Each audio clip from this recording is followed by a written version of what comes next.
निंदक जीवा जुगन जोगा काम हमारा होए। निंदक जीवा जुगन जोग काम हमारा होए। यह बानी पलटू साहब महाराज यूपी के मशहूर कामल महात्मा, उनकी बाणी है। आप एक बड़ी अजीब बात फरमाते हैं। कहते हैं जो निंदा करने वाला है वो जुगों जुग जीवे। क्यों?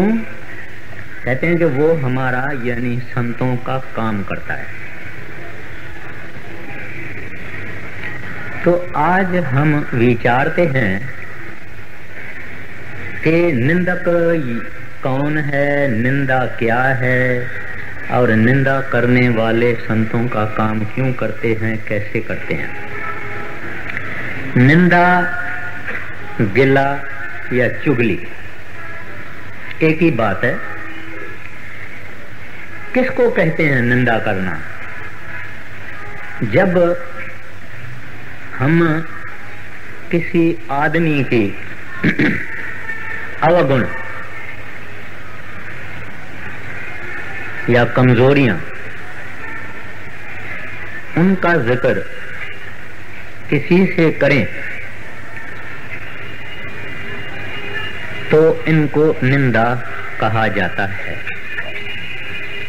एक तो निंदा होती है सच्ची। सच्ची यानी मतलब यह है कि किसी आदमी में जो कोई अवगुण है, इतना ही अवगुण किसी को बताया जाता है। दूसरी बात यह होती है कि उसका अवगुण थोड़ा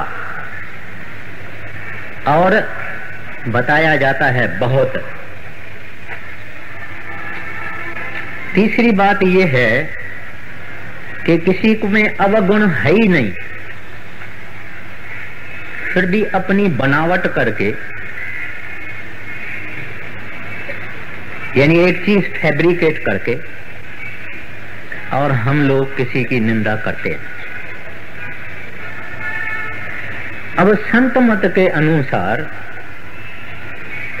निंदा करने वाला भी गुनाह करता है और जो निंदा सुनता है वो भी गुनाह करता है। निंदा तो हजूर बड़े महाराज जी कहते थे कि ये गुनाह बेलज़्ज़त, यानी बाकी जितने हम गुनाह करते हैं उनमें कोई न कोई लज़्ज़त है, कोई न कोई स्वाद है, कोई न कोई मजा है, कोई न कोई जायका है, कोई न कोई टेस्ट है। लेकिन इस निंदा में कोई टेस्ट नहीं, कोई स्वाद नहीं, कोई लज़्ज़त नहीं, कोई मजा नहीं। फिर भी सारी दुनिया इससे भरी हुई है, यानी हम निंदाएं करते ही रहते हैं, करते ही रहते हैं, करते ही रहते हैं।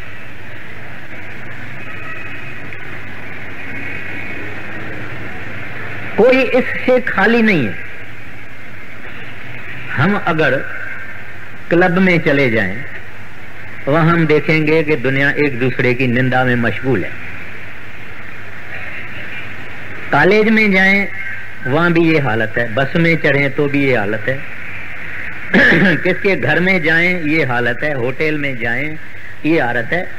हम ध्यान से सुन सकते हैं कि ज्यादा करके निंदा ही होती है, गिलाई होती है और चुगली होती है।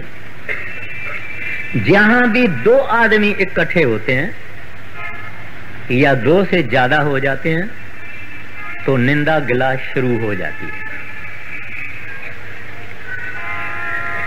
और इतनी जबरदस्त ये बीमारी है कि कोई ऐसा बंदा, ऐसा इंसान, ऐसा मनुष्य जुज़वी मिलेगा कि जो निंदा नहीं करता है या जो निंदा नहीं सुनता है।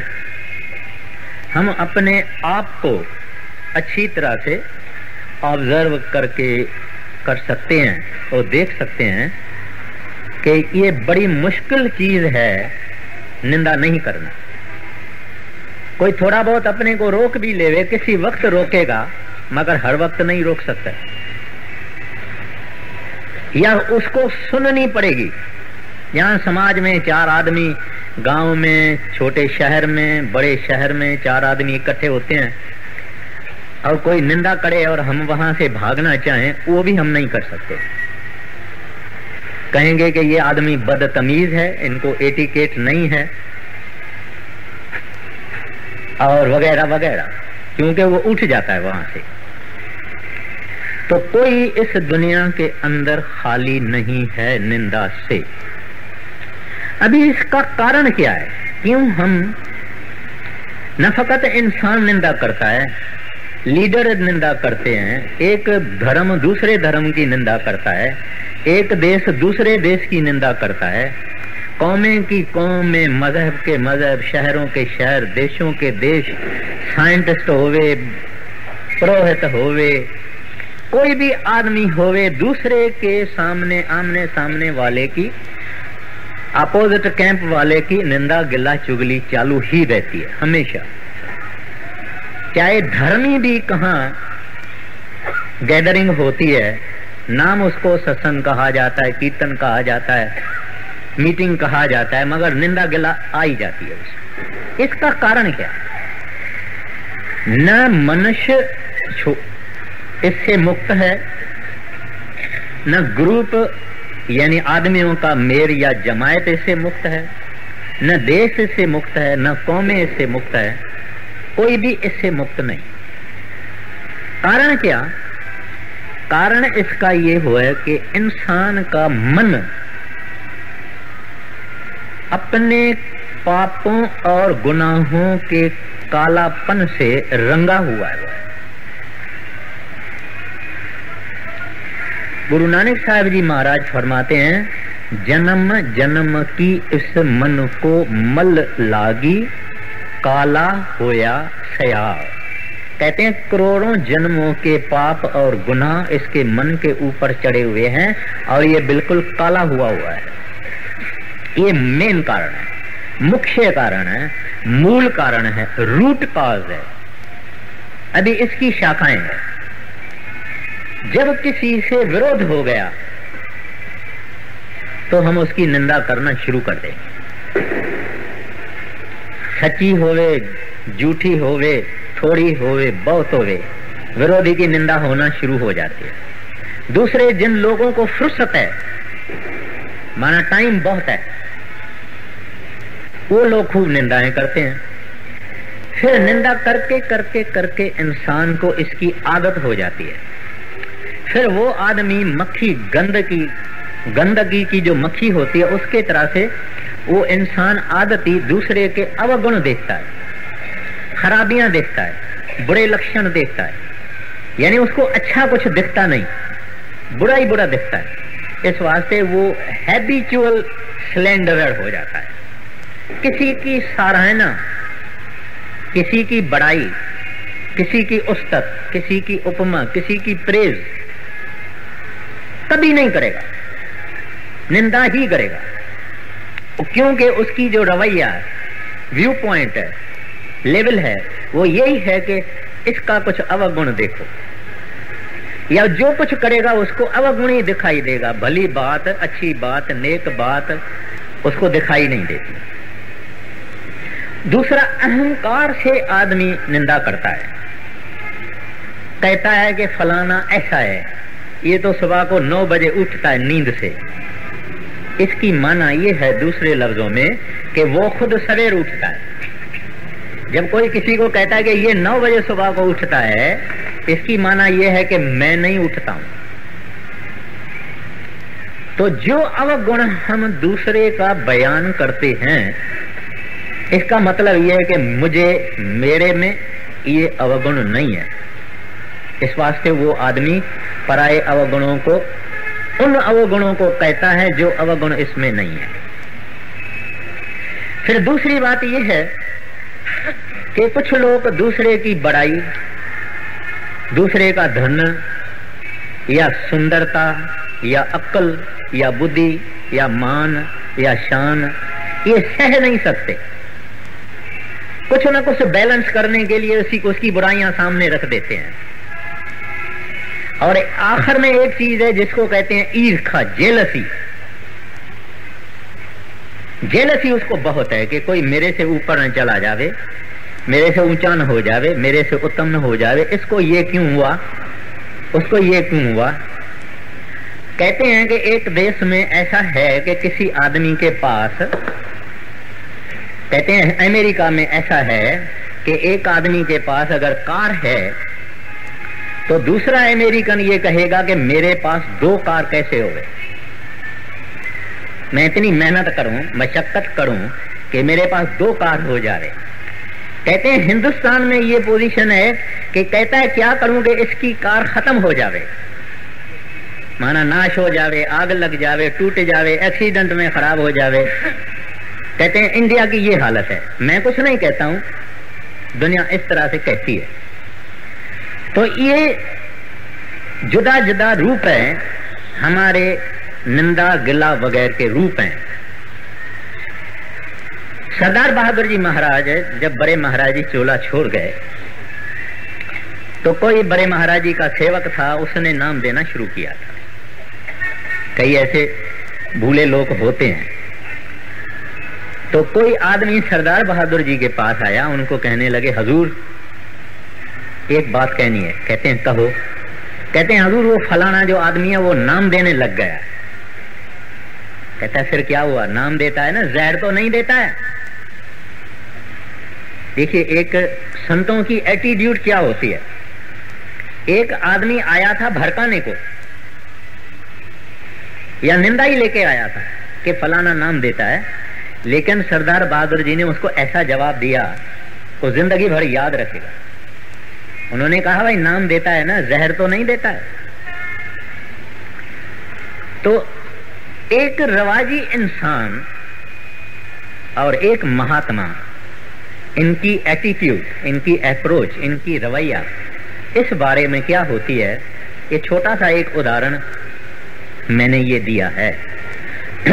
तो जब ये हमारा मन अपने गुनाहों के मैल से काला हो जाता है तो हमारा विवेक या ज़मीर जिसको कहते हैं, यानी इनर वॉइस जिसको कहते हैं, हमारे अंदर में एक आवाज भगवान ने रखी हुई है। जब हम कोई खराब काम करते हैं अंदर से आवाज आती है, नहीं करना भाई, ये खराब है, ये बुरी बात है, सत्संग में ऐसा कहा जाता है, पुस्तकों में ऐसा लिखा है, नहीं करना।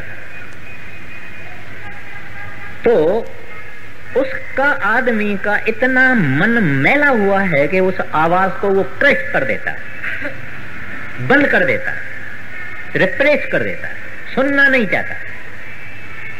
कुछ कुछ लोग हैं जिनका ये ज़मीर जो है, विवेक जो है वो जागृत है और वो अपने को संभाल लेते हैं। कभी संभाल लेते हैं, कभी गिर भी जाते हैं, कभी फॉल भी हो जाता है, कभी बचाव कर लेते हैं। लेकिन जिनका बिल्कुल काला है, जैसे कि आप देखेंगे कि हमारे कई गुनाह हैं, पाप हैं, ठगियां हैं, पाखंड है, चोरी है, डाका है, जनागिरी है। ये दुनिया क्यों कर रही है? इस वास्ते ही कर रही है क्योंकि मन के ऊपर मैल, कालापन हमारे गुनाहों की इतनी है कि उनका सारा विजन डिस्टॉर्टेड है। ये दुनिया अपने नमूने से देखता है। अब ये तो आम आदमियों की निंदा है, लेकिन लोग संतों की भी निंदा करते हैं, महात्माओं की भी निंदा करते हैं, लेकिन उनका फल यानी उस गुनाह का फल बड़ा है। जो इंसान इंसान की निंदा करता है उसका फल क्या है मैं आगे अर्ज करता हूं, लेकिन जो संतों, महात्माओं, दरवेशों, प्रभु के भक्तों और प्रभु के प्यारों की, लवर्स ऑफ गॉड की जो निंदा करते हैं, उसकी हालत क्या होती है ग्रंथ साहब की वाणी कहती है, संत का निंदक महा हत्यारा। गुरु अर्जन साहब जी महाराज कहते हैं, संत का निंदक महा हत्यारा, संत का निंदक परमेश्वर मारा। कहते हैं परमेश्वर उसको छोड़ता नहीं है। फिर वाणी कहती है, संत के निंदक को सर्व रोग, संत के निंदक को सर्व रोग, उनको सब दुनिया के कष्ट और रोग हो जाते हैं। संत के निंदक को सदा विंजोग, कहते हैं सदा ही वो तरसेगा, तकलीफों में होगा, दुखों में होगा, कष्टों में होगा, आपदाओं में होगा। फिर एक जगह गुरु नानक साहब जी महाराज कहते हैं, संत की निंदा दुख में दुख, कहते हैं पहले ही दुखी होगा, उसमें और दुख हो जाएंगे, लेकिन एक यहाँ सिल्वर लाइनिंग है, रिडीमिंग फैक्टर है। कहते हैं नानक संत भावे ता उसका भी होए मोक्ष। संत की निंदा दुख में दुख, नानक संत भावे तो उसका भी होए मोक्ष। अब मुझे एक छोटी सी सच्ची बात याद आ गई। पुराना जमाना था जब आदमी राधा स्वामी लफ्ज से डरते थे, राधा स्वामी होते नहीं थे, वो जमाना था। तब एक जथेदार वो ब्यास स्टेशन से कुछ थोड़ा सा 200-400-500 गज दूर खड़ा होता था। देखता था कि कई बीबियां, कई पुरुष, कई आदमी, कोई बिस्तरा उठा के, कोई कुछ उठा के, सब डेरे जा रहे हैं, डेरे जा रहे, डेरे जा रहे। उनको कहा गया था कि भाई डेरे में गुरु नानक साहब रहता है, एक सच्चा दरवेश रहता है, एक सच्चा फकीर रहता है। कुछ हर एक आदमी अपने अपने विश्वास से, श्रद्धा से, भावना से बताता है। कोई कहता है मेरा गुरु परमेश्वर है, कोई कहता है मेरा गुरु संत है। ऐसे वो सुनता था। तलवार उसके पास जेब में होती थी, बंधी हुई होती थी, जथेदार था। फिर जब लोग जाते थे तो वो महाराज जी को गालियां देता, खूब गालियां देता। चोर है, पाखंडी है, ये है, वो है, सब धोखा है, ये है, वो है। और औरतों को, आदमियों को कहता था, लो देखो जाती है, देखो फलाने के अपने बापे के पास जाती है, ये कहती है, वो कहती है, बहुत कुछ कहता था।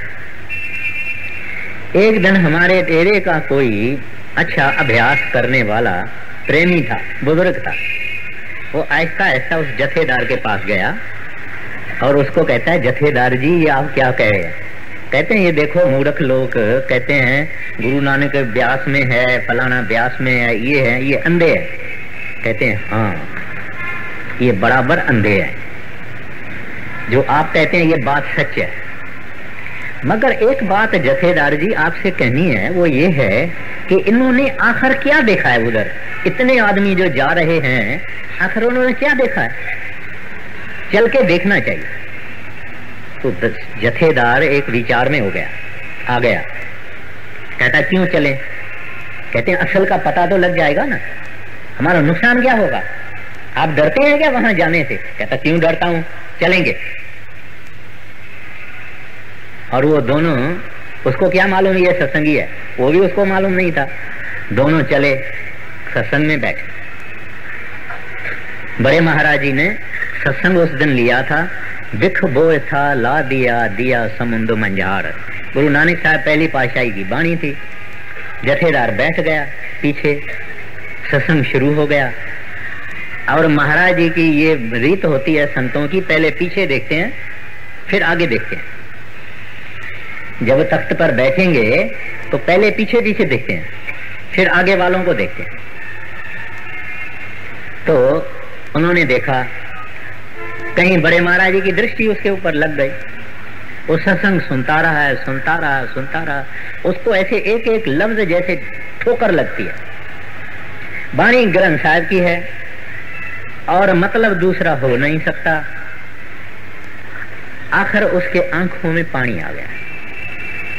जब सत्संग खत्म हुआ तो वो भागा जल्दी महाराज जी के पास, रो के पांव में गिर पड़ा। महाराज जी उसको कहते हैं जथेदार जी रोते क्यों हैं?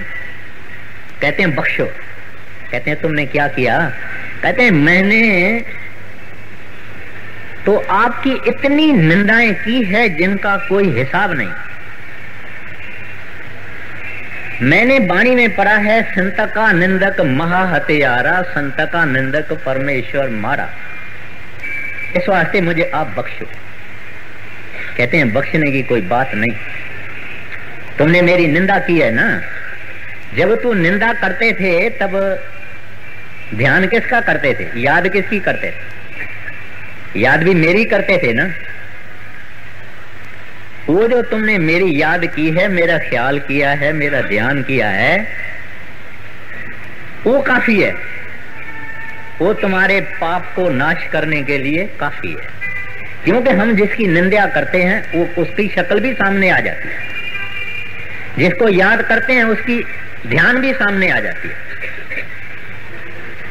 तो यही बात है। फिर वो तो बड़ा अच्छा सत्संगी बन गया, जथेदार भी रहा और कई उसकी बातें हैं।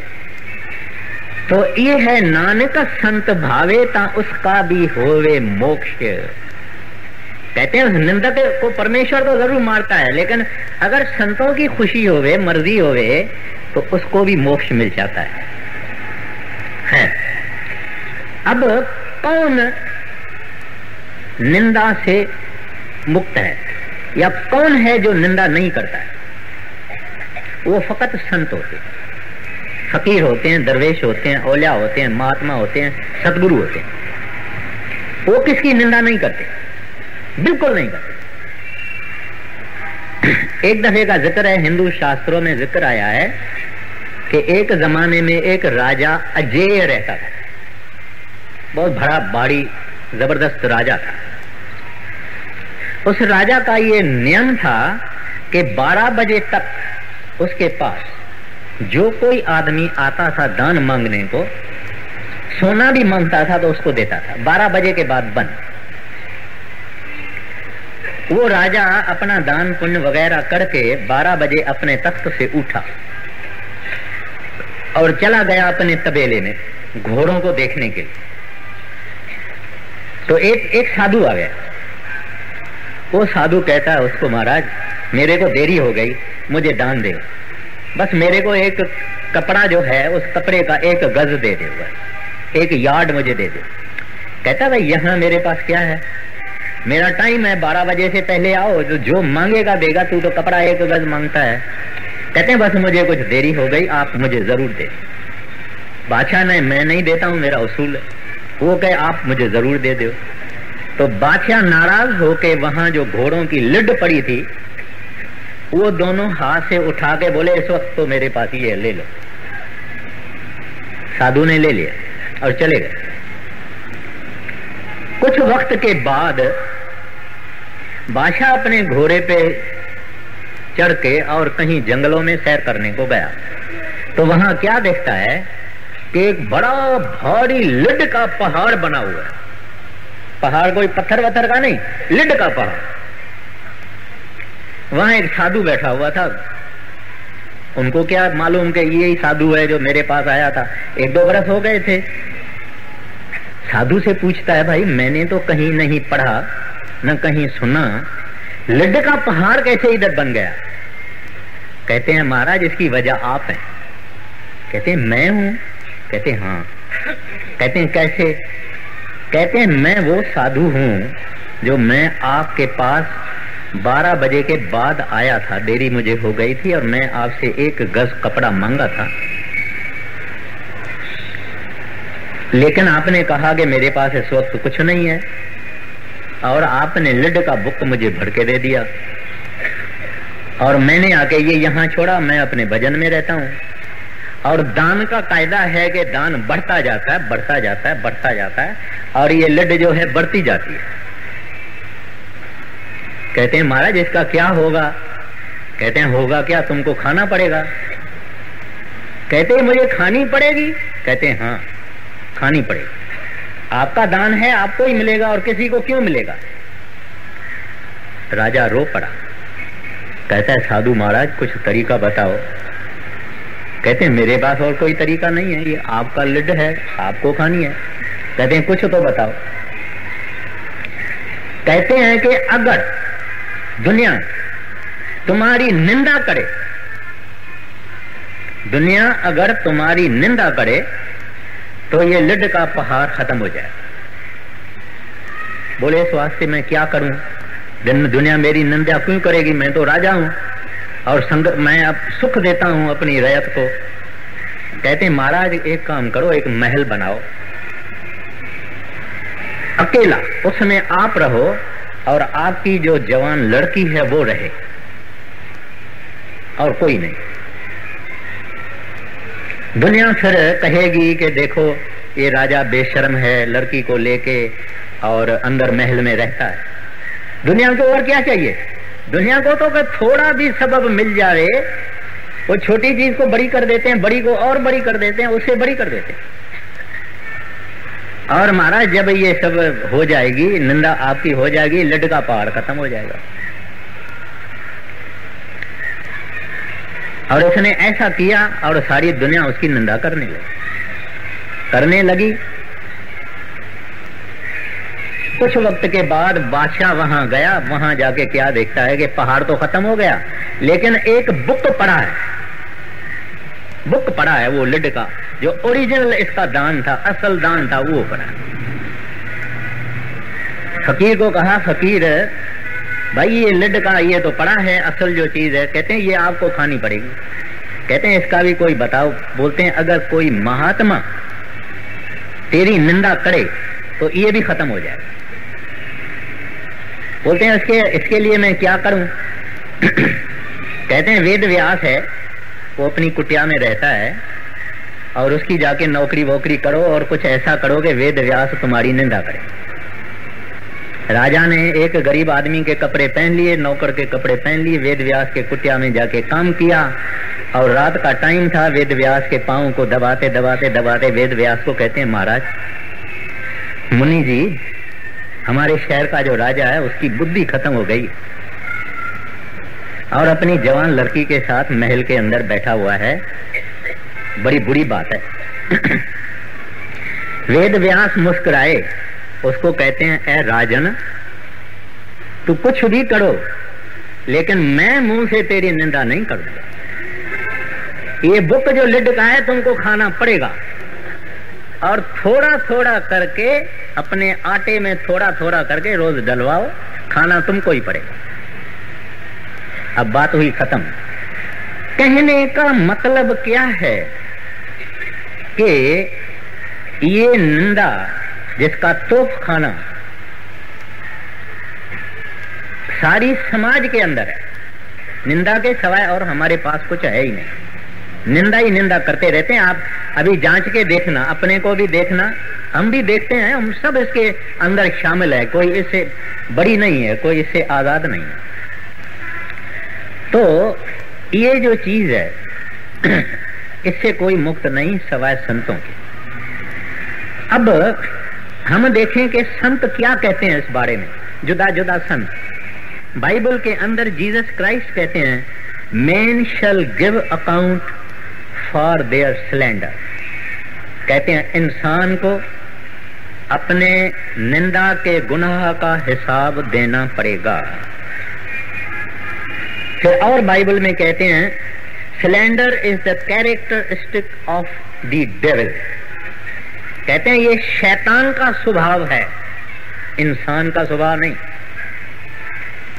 इंसान कोई कोई होता है, हम सब जो हैं आदमी हैं। कहते हैं एक महात्मा था, दिन के वक्त एक लाइट लेके यानी लैंटर्न लेके, एक बत्ती लेके दिन के वक्त एक शहर के बीच में गया।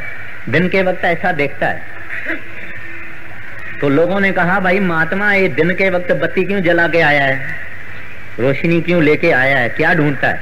कहता है इंसान ढूंढता हूं। कहते हैं कि हम तुमको क्या दिखते हैं?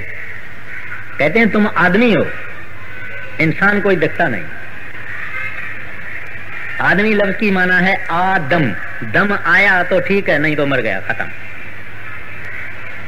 कहते हैं इंसान कहीं होता है, इंसान कोई कोई। तो वो इंसान जो होता है वो इन चीजों से दूर है और इंसान होना भी मुश्किल है। आगे मैं जिक्र करूंगा। तो कहते हैं हमने सब दवाइयां की, निंदक का दारू ना है। कहते हैं निंदा करने वाले के लिए दवाई नहीं है। आप भुलाए नानका पच पच जूनी पाए। कहते हैं उसका अब अक्सर धर्म भूल जाता है और इस वास्ते जुदा जुदा जूनियों में पच पच के जाता है। फिर गुरु रामदास जी महाराज कहते हैं जिस अंदर तात पराई होवे तिसदा कदी न होवे भला। उस दे आखिए कोई न लगे नित उजारे पोल खारे खल्ला। कहते हैं ये जो पराई निंदा करने वाले हैं उसके कहने पर जाना नहीं चाहिए, इनका बहुत बुरा हाल होने वाला है। अब इसे निंदा करने के फल क्या होते हैं? करना भी गुनाह, सुनना भी गुनाह। और खराबी क्या होती है? जिसकी हम निंदा करते हैं उसके पाप और अवगुण हमारे सिर पर आते हैं। ये जो पलटू साहब कहते हैं निंदक जीवे जुगन जुग काम हमारा होए। कहते हैं जुगो जुग जीवे आदमी, क्योंकि वो गुनाह लेता है। जिसकी हम निंदा करते हैं, ये कोई बात करने की नहीं है। मैंने तो आपको बाइबल से, ग्रंथ साहब से, कबीर साहब से, सबसे मैंने हवाला दिया है। जिस आदमी की हम निंदा करते हैं उस आदमी का वो अवगुण हम अपने सिर पर लेते हैं, यानी गुनाह वो अपने सिर पर लेते हैं। ख्वाजा हाफिज मुसलमानों में एक कामिल फकीर हो गया है, कहता है मैं अगर निंदा करूंगा तो अपने मां की करूंगा,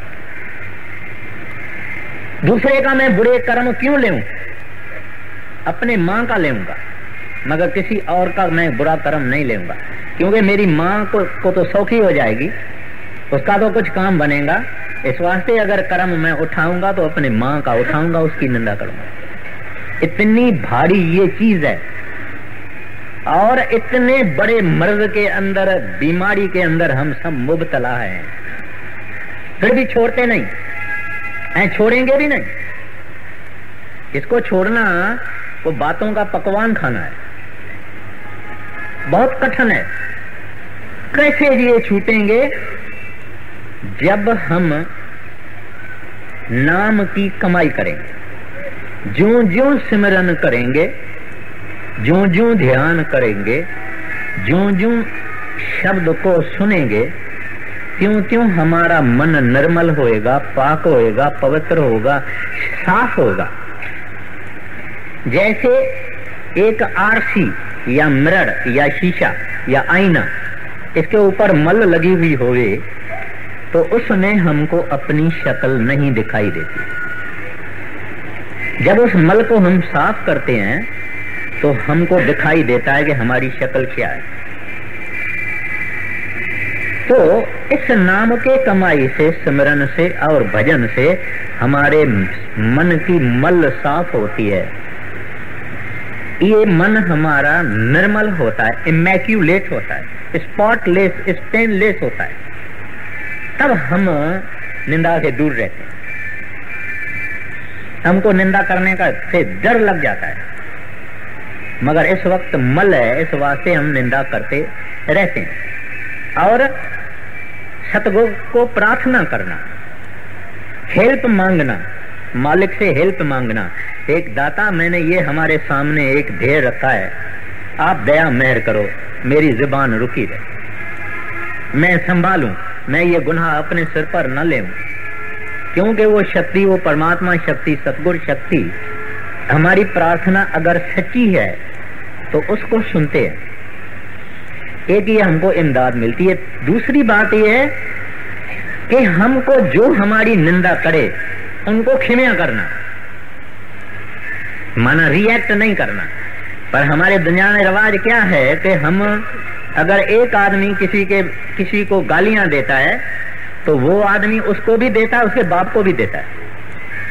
जब ये सुनेगा कि इसने मेरे को गालियां दिया है, वो कहेगा तू भी ऐसा, तुम्हारा बाप भी ऐसा। फिर एक्शन और रिएक्शन होता है, वो कहता है तुम्हारा दादा भी ऐसा। ये इंसान के मन की कमजोरी है। मगर संतों का जो काम है वो निराला है। जब जीसस क्राइस्ट को सलीब पर लोगों ने चढ़ाया, क्रॉस पे चढ़ाया, तब जीसस क्राइस्ट परमात्मा को प्रार्थना करता है, O father forgive them for they know not what they do. ऐ प्रभु इनको बख्शना क्योंकि ये बेचारे सोच नहीं सकते कि ये कर क्या रहे हैं। कि देखिए रिएक्शन क्या है, क्षमा, माफी, बख्शिश। संतों की जो निंदा करता है, संत अक्सर बख्शंद होते हैं। ये तो परमात्मा की जो बात है, परमात्मा उनको मारेगा, ये तो परमात्मा करेगा ना, लेकिन संत किसी को श्राप नहीं देता है, संत किसी की निंदा नहीं करते हैं, संत किसी को कर्ष नहीं देता है, नहीं। उनके के गर्दन पर छुरा भी हम रखें तो संत किसी को बुरा नहीं कहेंगे, बुरा नहीं बोलेंगे, बुरा नहीं चाहेंगे, क्योंकि उनके पास एक चीज है, बख्शिश, माफी, ये चीज उनके पास है। सरदार बहादुर जी के समय की बात है, एक दो सत्संगियों की आपस में कुछ झगड़ा हुआ, तो एक सरदार बहादुर जी के पास आया, कहता है हजूर मैं आपको ये सारी वार्ता सुनाता हूँ, आप फिर इंसाफ करो। सरदार बहादुर जी ने बोला मैं इंसाफ नहीं करूंगा। वो बेचारा हैरान हो गया, कहते हैं हजूर मैं आपको अर्ज करता हूँ कि मैं आपको सारी बात बताता हूँ, हम दो सत्संगी हैं और आप हमारा निबेरा करो, हमारा झगड़ा है, और आप कहते हैं मैं फैसला नहीं करूंगा। महाराज जी ने कहा मैंने तुमको कहा ना कि मैं फैसला नहीं करूंगा। बोलते हैं पर क्यों? बोलते हैं हमारे पास सवाए बख्शिश के और माफी के कुछ भी नहीं, हमारे पास इंसाफ नहीं है। संतों के पास इंसाफ नहीं होता है। अगर इंसाफ करें तो हमारे गुनहगार, हमारे जैसे गुनहगार कहां जाएंगे? कौन इस दुनिया में है जो कि गुणवान ही है और अवगुण नहीं है? ड्रॉबैक, शॉर्टकमिंग्स, बुराइयां, खराबियां, गुनाह जिसने नहीं किया, कौन है? तो संतों के पास बख्शिश होती है, मेहरबानी होती है, दया होती है। इस वास्ते बाणी ग्रंथ साहब की कहती है, लेखे कबहू न छूटिए, खिन खिन भूलन हार, बख्शन हारा बख्श ले। कहते हैं प्रभु लेखा करोगे तो हमारा छुटकारा नहीं, बख्शो, तेरी बख्शिश चाहते हैं। सिंध के एक मुसलमान फकीर है, कहते हैं अब्दुल छुटाओ न आओ को फेरो कज फजुल जो। इंसाफ किया तो मेरा छुटकारा नहीं, फजल करना, रहम करना, कृपा करना, दया करना। तो संत इस वास्ते दयालु हैं, हमारे गुनाह बख्शिश करते हैं, चाहे हम उसकी निंदा भी करें तो भी उनके पास प्रेम, प्यार और बख्शिश और दया ही है। ऐसी कई साखियां हैं। तो इस वास्ते ये जो चीज है ये बड़ी खतरनाक चीज है। इस निंदा गिला के वजह से दोस्त से अलग हो जाते हैं, दुश्मनी में आके लोग एक दूसरे की जान ले लेते हैं और दुश्मन बढ़ा लेते हैं। और निंदा जब आदमी सुनता है तब उनको एक घाव हो जाता है, एक वुंड हो जाता है। दुनिया के बाकी जो घाव और वुंड हैं ये तो साफ हो जाते हैं, डॉक्टर दवाई ववाई लगाएगा, मलम वलम लगाएगा, एंटीसेप्टिक लगाएगा, ठीक हो जाएंगे। लेकिन ये जुबान का जो घाव है, यानी किसी दोस्त की, यार की, रिश्तेदार की निंदा करें और उस तक जाके ये बात पहुंचे तो उनको एक घाव हो जाता है अपनी जान में, जो वो कभी भूलता नहीं। तो ये इतनी नुकसानकार चीज है, फिर भी हम इस चीज से बाज नहीं आते हैं। अब ये सत्संग है, मेरे लिए भी है, आपके लिए भी है। हम देखें अपने को कि हम निंदा करते हैं क्या, और करें तो हम अपने को संभालें। यानी हमारा काम है उद्यम करना, परिश्रम करना, कोशिश करना, सच्चाई से वाहगुरु को प्रार्थना करना, उसकी इमदाद लेना, ताकि ये बुरी चीज जिससे कि हमको पराई बुराइयों का हिसाब हमको देना पड़ता है, उनकी खराबियां हम ले लेते हैं, उसकी तकलीफें हम ले लेते हैं। ऐसा खोटा काम क्यों करना जो न मीठा है, न खट्टा है, न ठंडा है, न गर्म है, न कोई मजा है। तो इस वास्ते पलटू साहब जी महाराज इस निंदा के लिए क्या फरमाते हैं शुरू से। निंदक जीव जुगन जोगा काम हमारा होए।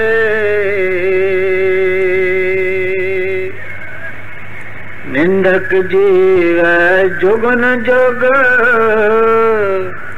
काम हमारा होए। काम हमारा होए बिना कौड़ी को चाकर।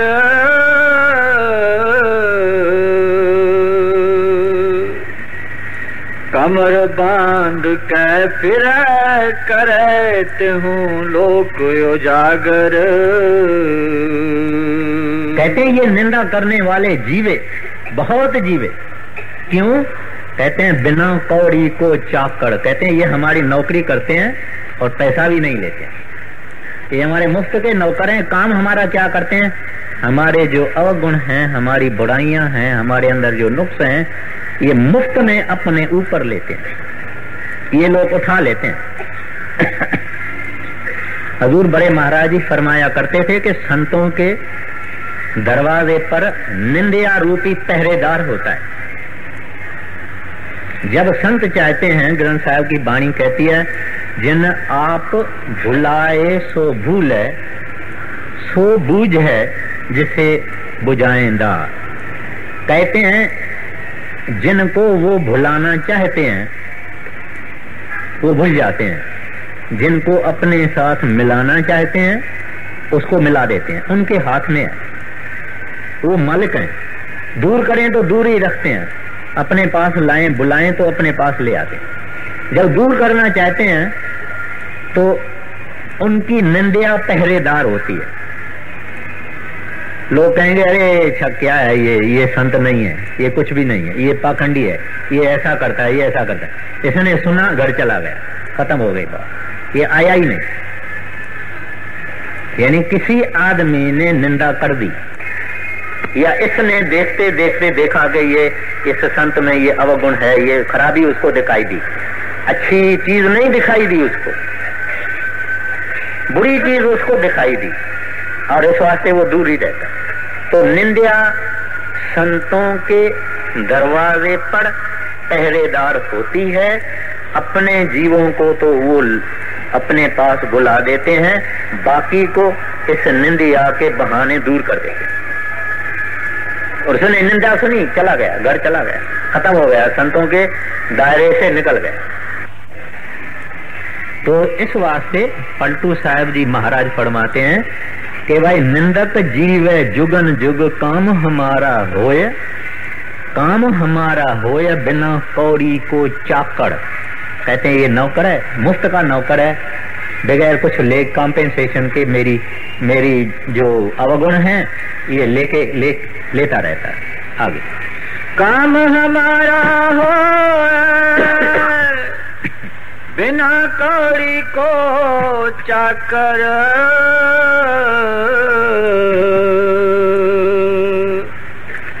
कमर बांध के फिर करते हूँ लोक उजागर। उसे हमारी सोच फलक भरना है विसारी।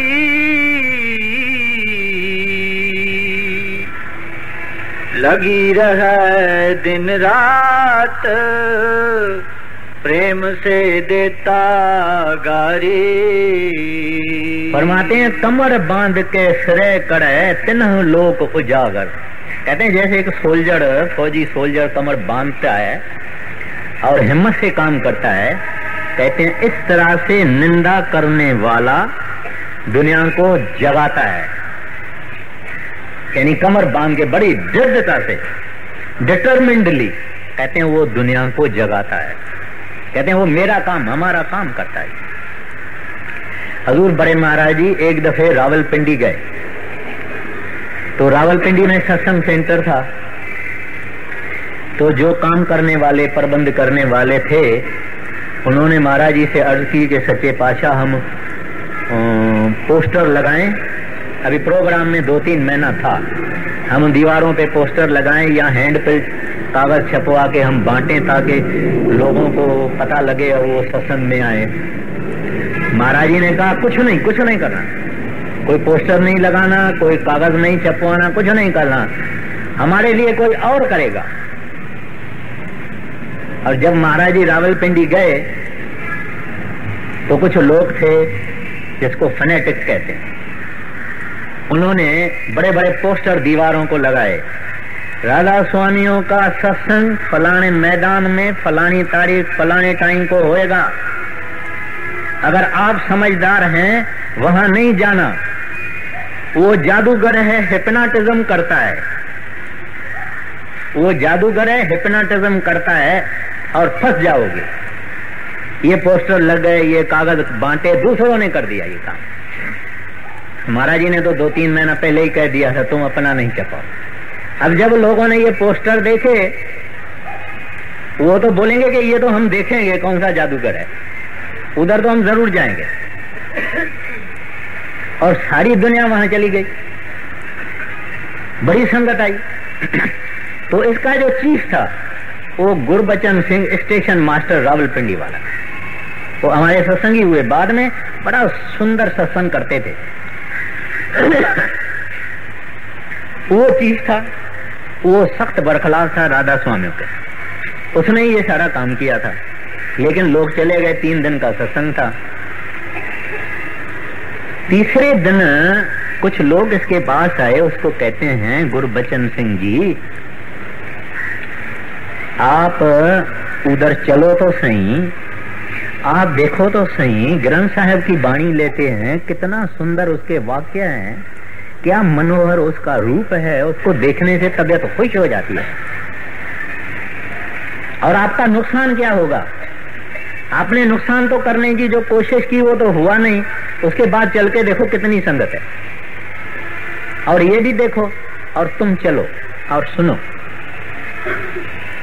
गुरबचन सिंह के मन में आया, भाई बात जो ये कहता है वो तो सच्ची कहता है, सारी दुनिया उसके पास जाती है और ग्रंथ साहब का सत्संग करता है, मेरे को सुनने में नुकसान क्या होगा? मेरी तो दिल बड़ी पावरफुल है, मेरे के ऊपर हिप्नोटिज्म नहीं होता है, मेरे मन के ऊपर जादू वादू नहीं होता है, मैं तो चलूंगा और देखूंगा। जनाब वो आ गए, उनको बड़ी इज्जत से आगे बिठाया, खूब दर्शन हुआ, बीच बीच में आंखें भी मिली महाराज जी से, खत्म हो गया, बिल्कुल राधा स्वामी बन गया। बाकी जितने लोग हैं वो हैरान हो गए, कहते हैं भाई ये आप ही तो हमको भड़का रहे थे, आप ही सब कुछ ऐसे ऐसे कह रहे थे और आप राधा स्वामी बन गए। कहते हैं सच एक सच चीज है, सूरज को कौन छुपा सकता है। भाई मेरा तो ये फैसला है, आपको जो जाने वो करो। आगे संत कहें दृढ़ करो, जगत का भरम छुड़ावा,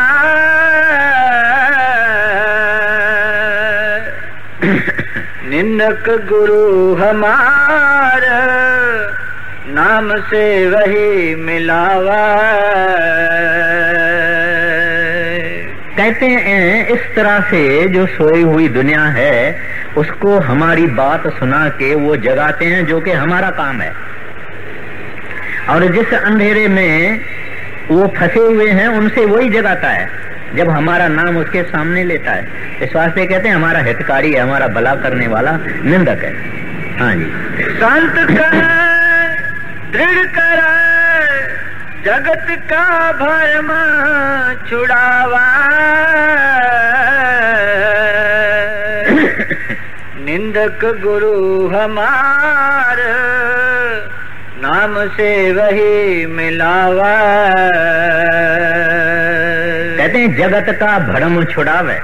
कहते हैं जगत यानी दुनिया जैसे भ्रम में फंसी हुई है उससे उनको आजाद करते हैं, क्योंकि वो उनको हमारे पास भेजते हैं। फिर कहते हैं निंदक गुरु हमार। कहते हैं निंदा करने वाला एक तरीके से हमारा काम करता है, नाम से वही मिलावे। कहते हैं फिर वो दुनिया जो है जिनको वो हमारे बरखलाफ करता है वो दुनिया हमारे पास आती है और आके आखिर उनको गुरु भी मिलता है और उनको सत्संग भी मिलता है और उनको नाम भी मिलता है।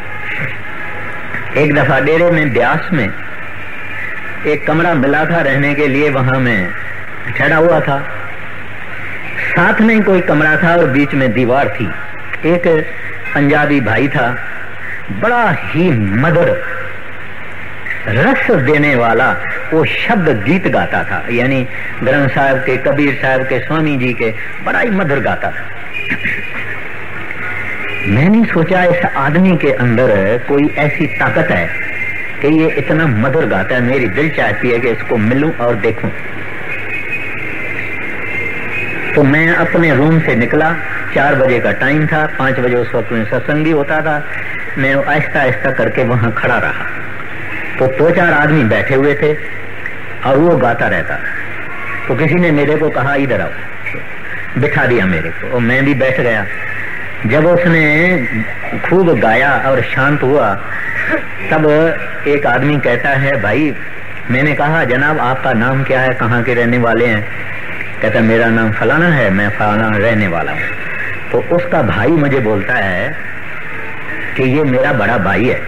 मैंने बोला इसको बड़ा प्रेम गुरु ने बख्शा है? कहता है हाँ, इसको बड़ा प्रेम बख्शा है, इसकी भी एक कहानी है। मैंने कहा क्या कहानी है? कहता है ये मेरा बड़ा भाई है, जब कहते हैं हमको पिता नहीं है, जब हम राधा स्वामी हुआ तो ये मेरे घर में बरखलाफ हो गया।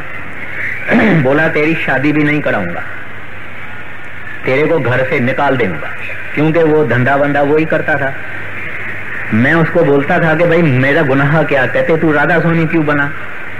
हमारे शास्त्र हैं, हमारे वेद हैं, हमारे देवताएं हैं, हमारे अवतार हैं, वो सब बेकार हैं और तुम एक सरदार जी का राधा स्वामी बन गया। फिर बोले मैं सरदार बहादुर जी से नाम लिया है, और ये सरदार बहादुर जी को खूब गालियां देता, और सरदार बहादुर जी को इसने एक बारी देखा था। कहता एक दिन सुबह को ये उठा और मेरे को कहता है 1 बरस हो गया। कहता सुबह को उठा, मेरे को कहता है कि भाई तुम्हारे ब्यास चलना है। तो बोला मुझे विश्वास नहीं आया। मैं बोला ये मखौल करता है। तो बोला प्राजी क्या बात हो गई, आप कैसे ब्यास चलेंगे, क्यों चलेंगे? कहता है बस कुछ तुम्हारे गुरु की शान और शौकत है। तो बोले मुझे तो बताओ कि क्या बात है, और आप सच कह रहे हैं या मखौल कह रहे हैं? कहते हैं और बात करो ही नहीं, बिस्तरा बनाओ और मेरे को ले चलो और महाराज जी के पास, तुम्हारे सतगुरु के पास मुझे लेके चलो। कहते हैं हमने बिस्तरा बांधा, उसने भी बिस्तरा बांधा। तो घर में कहते हैं उसकी बीवी जो कहती है, उसकी बीवी माना इसकी भाभी हुई, कहता उसकी बीवी कहती है कि पहले एक पागल था अब 2 बन गए।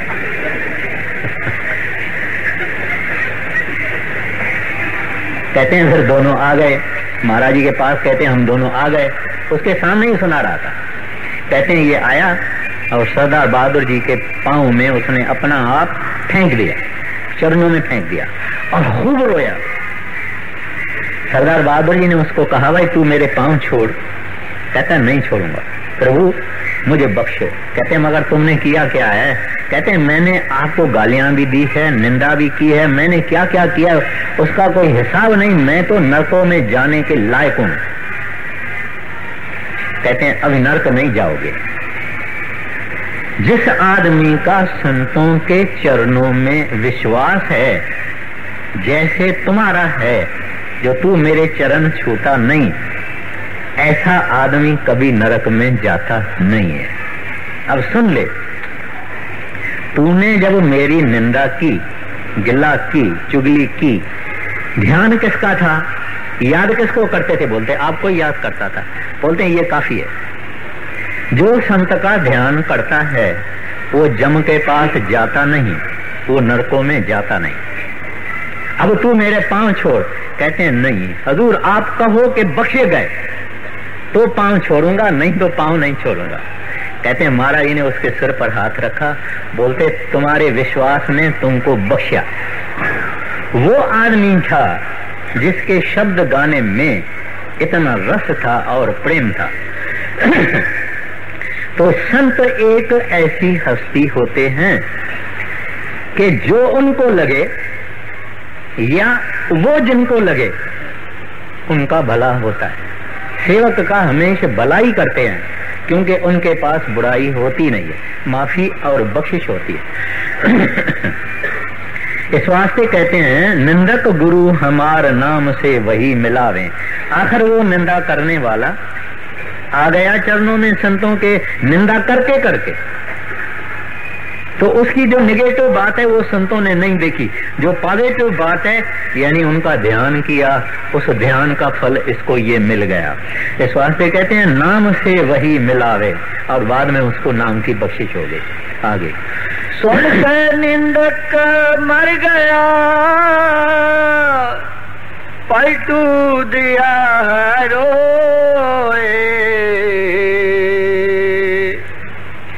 निंदक जीव जुगन जुग काम हमारा होए। अब पलटू साहब कहते हैं मुझे पता लगा कि वो जो निंदा करने वाला मर गया। अभी पलटू साहब का मतलब कोई बंदा या इंसान नहीं है, लेकिन वो लोग जो संतों की निंदा करते हैं। कहते हैं जब पता लगा कि निंदक मर गया, सुन के निंदक मर गया, पलटू दिया है रोए। कहते हैं पलटू साहब को रोना हो गया। रोना क्यों आ गया? बोलते हैं अभी कौन मेरी निंदा करेगा, कौन मेरा बोझ उठाएगा। अब ये निंदा है, हमारी मर्जी है, हमारे हृदय में कितनी दृढ़ता है, कितना गुरु के वचन के लिए प्यार है, कितना विश्वास है और कितनी डिटर्मिनेशन है कि हम इसके बाद निंदा ना करें। चाहे 100% हम न बंद कर सकें, 60%, 70%, 75%, 50% तो करें। कहीं उठ के खड़े हो जाएं, कहीं जुबान बंद कर लेवे, कभी जिसकी निंदा की है उससे माफी मांग लेवे, कुछ करें। सत्संग का यही मतलब है कि हमारे कान से हमारे दिल में जावे, हमारे दिमाग में जावे, हमारे हृदय में जावे, ताकि थोड़ा बहुत हमारा काम बन जावे। और जिस मार्ग पर हम चलते हैं वहाँ निंदा बड़ी रुकावट है। इस वास्ते इसको आहिस्ता आहिस्ता सिमरन भजन करके, सतगुरु को प्रार्थना करके, और जो हमारा निंदा करने वाला है उसको क्षमा कर देवे अपने मन में। ये नहीं उसको जाके बोले मैंने तुमको क्षमा किया, क्षमा किया। वो बोलेगा आया है बड़ा मेरे को क्षमा करने वाला। अपने मन में दाता शरबत का भला, दाता इसका भी भला करना, दाता मेरे को संतोष देना, मेरे को शांति देना, दाता इसका बुरा नहीं होवे, दाता इसका भी भला करना। ग्रंथ साहब के बाणी में एक सुंदर प्रार्थना है, नानक नाम चढ़दी कला, तेरे भाणे शरबत का भला। तो ऐसा ही हृदय में सोच के हम आहिस्ता आहिस्ता कदम उठा के आगे चलेंगे। सुनकर निंदक मर गया, पलटू दिया है रोए, निंदक जीव है जुगन जुग काम हमारा होए।